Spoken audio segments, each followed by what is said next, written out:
Welcome to another Jenn Cast, a daily live webcast that happens Monday through Friday at 10 a.m. Pacific, 1 p.m. Eastern here on yfelive.com. I'm your host, Jennifer Donogh, and I'm really excited because today is Focus Friday.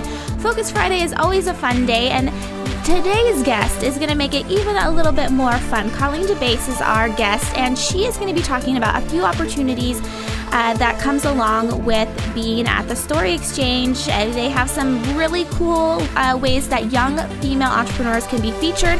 Colleen has been a writer for some time now. She is also the author of the Wall Street Journal's Complete Small Business Guidebook. So you know she has a lot of knowledge to share with us today. I'm really excited to introduce her. So let's go ahead and just bring her on right away. Colleen, thank you so much for joining us. Of course. Very nice to be here. So tell us a little bit more about your background. I gave a really rough intro. I'll make sure that I include your full bio underneath this video. But how did you get started? You're now at the Story Exchange. Yeah. What did you do before that?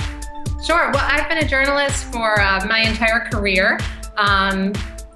A long time now. Can't say exactly how long, but a long time, suffice it to say.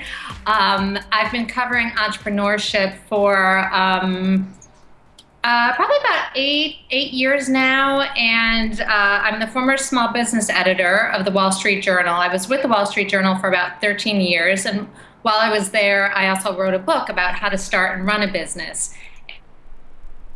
I've also worked at a variety of other places over the years. I was at Business Week, I was at Smart Money magazine, and also Entrepreneur magazine. And more recently, I've joined the Story Exchange, which I'm thrilled that some of your viewers and members have heard of it. We're very small. We're a small nonprofit media organization. We're based here in New York. And we are dedicated to women business owners, and we produce videos and articles about women business owners. So, Colleen, tell us more about the Story Exchange, because this is the thing. I get this a lot with young female entrepreneurs. People ask me, how do you make money? I don't see any ads on your website. What are you doing? And it always feels a little like, I don't know about this organization if I don't know how or the motive behind it. So the Story Exchange is unique in that you are a nonprofit. So tell us more about that. Yeah, I was actually very drawn to working for the Story Exchange because it's nonprofit, and having worked in media for a long time, that is not something I'm used to. I'm used to working for pretty big publications that are really dependent upon advertiser revenue and have, in some cases, adjusted to this online age and the digital era somewhat with difficulty, I guess. So working in media can be difficult these days, and I think all of us are now inundated with media. You know, I think we see the BuzzFeeds of the world. Yeah. We see a lot of listicles. We see, 10 reasons to click on this article. And you kind of see that infiltrating the media space. So I was attracted to work for the Story Exchange, not only because of the focus on women business owners, which is a cause near and dear to my heart, but I love that we are a nonprofit. We're organized as such. The Story Exchange focuses on women business owners, which is a cause near and dear to my heart. But I also love that we're a nonprofit. So, and I was just starting to say, we were founded by two women, Victoria Wong, who's a retired banker, and Sue Williams, who is a documentary filmmaker. And, our goal is we don't have to worry about, because we're privately funded, we don't have to worry about advertisers or anything like that. We just do these stories. And so we produce both videos and articles that tell the stories of female entrepreneurs and how they started it and grew their businesses. And what we do, just for greater exposure, and this could interest your viewers, is that we partner with mainstream media. So one of our big partners, for instance, is the New York Times. So the New York Times will run our articles and videos, which is great. That just gives more exposure to the women business owners that we want to highlight. Well, and Colleen, I wanted to ask you, and if while you're talking or while you're trying to figure this out, we lost your video, so if you're able to put it back on, I don't know if you can just click on the video camera, but we still have your audio, so we're good. So while you're working that out, Oh, there you are. Yeah, you're back. All right. So, Colleen, I was going to ask you about someone like Kara Swisher, for example. Yeah. They had, similar career paths as you, and they went off and started their own publications. What I really like about you is that you don't have, like you said, you don't have that pressure where they have, I feel like, an immense amount of pressure to get clicks and to eventually sell to, the BuzzFeeds of the world or something like that for their investors. Was that something that you ever considered, starting your own Colleen's World type of a thing? Or was this literally someone approached you and you were like, sweet? No, not really. That's actually really something we're just starting to see. We're seeing these really prominent journalists, far more prominent than I am, starting their own publications. And Kara Swisher and Walt Mossberg are great examples. And it's so exciting to see what they're doing. And I wish them all the luck in the world. But yeah, that's a lot of pressure and a lot of stress. And, particularly when you have investors, as some of your viewers might have, that's sort of a different ball of wax. So I wasn't ready at this juncture to do anything like that. So let's get into that. Nonprofit. Yeah, let's get into the journalist aspect of this, because the thing that I love about Story Exchange goes back to the fact that you're nonprofit, and so you're able to feature people just to get them out there in the first place. And like I was mentioning to you yesterday, me as like the small little content creator, I can pick that up myself, and I feel like there is this big snowball effect where you discover people, not because they have huge audiences or anything like some kind of snappy headline, but because they are someone that's going to maybe do big things in the future. You put it up on New York Times, and then there's that snowball effect, and more people pick you up, and that type of a thing. So as a journalist, what advice would you give to other young female entrepreneurs who want to get into the press? Would it be the best route to go to a smaller publication? How do you get the attention of a journalist? Yeah. Oh, I think, starting with smaller publications is great. I think the most important thing is what you say when you contact a journalist or when your PR person contacts a journalist. And that is, I think you need to share your story, and I think you need to be very honest and candid about it. And as journalists, what we love to hear are sort of like the quirky, unusual bits of your journey. And we love to hear about the unique things that you have faced along the way as you've started and run a business. We love to hear about the challenges and the difficulties. If you had some sort of epic failure as you were starting your business, we love to hear about that. I say that because I think a mistake that a lot of entrepreneurs make when they approach journalists is they kind of give the same pitch that they might give an investor or a potential client or a customer, where they talk about how great they are. And of course they're great. We all know you're great. But as a journalist, what I'm more interested in is just, what went wrong? Tell me about that. What did you learn from it? Because, that is something that others can learn from. And as a journalist, I want to highlight your story so that others can be inspired and so that others can learn from it. So that's sort of the recommendation I would make. Don't, remember that you're pitching a journalist and not a customer. Share the goofy, the quirky, the unusual, and of course the real difficulties that you've been dealing with. Well, that's great advice. And so as far as, you mentioned the mistake that small business owners might make. You wrote, like I said, the Wall Street Journal Small Business Guidebook. So are there any other mistakes that you're seeing on the people that maybe you're featuring or people that approach you that you wish you just want to reach out and shake them and be like, stop doing this?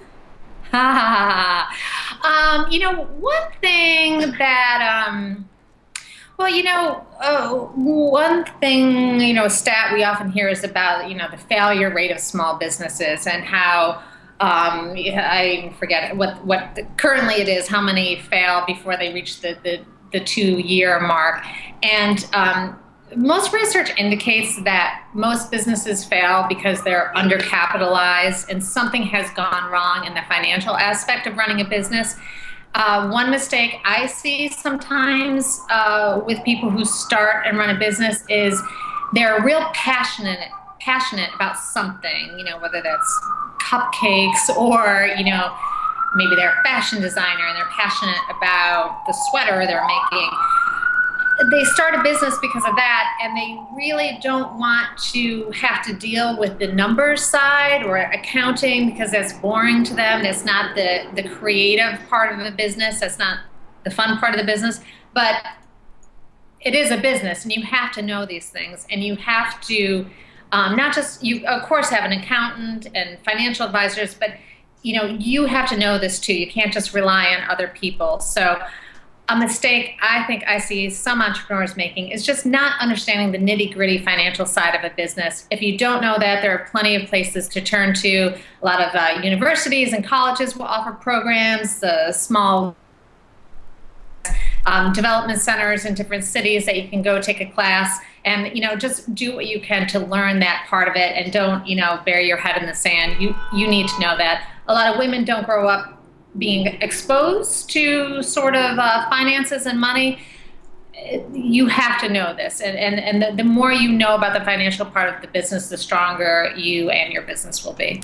Well, and we've talked about this a number of times, what you focus on grows, that type of a thing. And since I've been a little bit more interested or more focused in on our numbers and in our own business, I've definitely seen an improvement. So while it's not the sexy part of your business like you talked about, it's not something that's fun or creative, it's definitely something that'll improve your bottom line and really help you to be able to be passionate and creative. So let's talk about this. Very sexy. Yeah. Let's talk about this story exchange now, because you have this really cool opportunity as far as getting young women's names out there. So if you're following along with our daily action calendar, everyone that's watching live, you know that our quote that went out today was from Arel Moody. He's a prominent young entrepreneur, and he argued on YFE chat that if you don't see something, if you're not exposed to it, there's so much more of a chance that you're not going to actually be able to achieve something bigger because you don't believe it's possible. So in this sense, I really do feel like we have an obligation not just to get our name out there for the reasons of to get exposure for our business, but I feel like we have an obligation to other young female entrepreneurs to say, look, I'm doing it. It's possible. You can too. So, Colleen, what are you doing with the Story Exchange right now to get young women's names out there? Totally. I love what you're saying. We are all about role models. That's a big reason why we do what we do. We want to show other women out there how other women are doing it. And we feel that there's often not enough attention in the media to women business owners. When small businesses or entrepreneurs are covered in the media, oftentimes it's those super successful ones that you hear about coming out of Silicon Valley.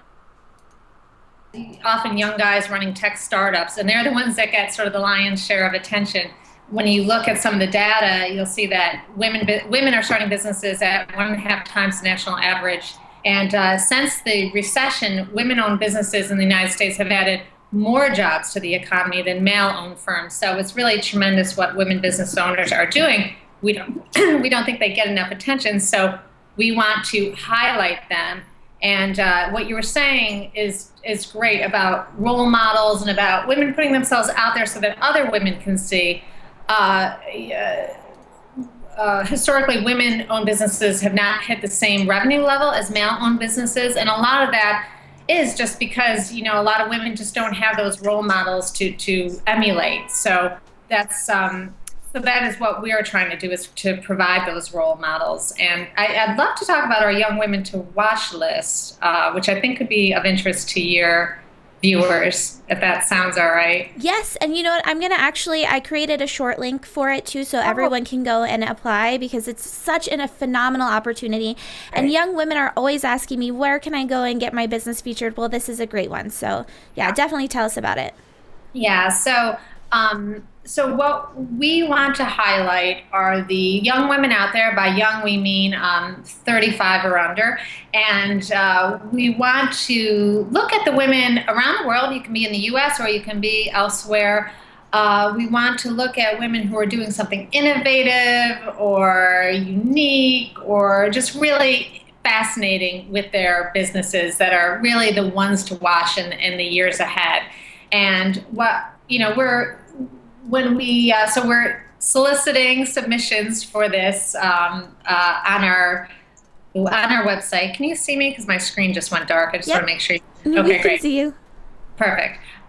So we're soliciting submissions on our website, so you can apply there. We're going to go through all of our entries, and we're going to pick a final list that we'll publish in May. So we will, hopefully give some media exposure to young women out there who are doing great entrepreneurial things. We'll, of course, share this list with our partners. Like I say, the New York Times is our big partner.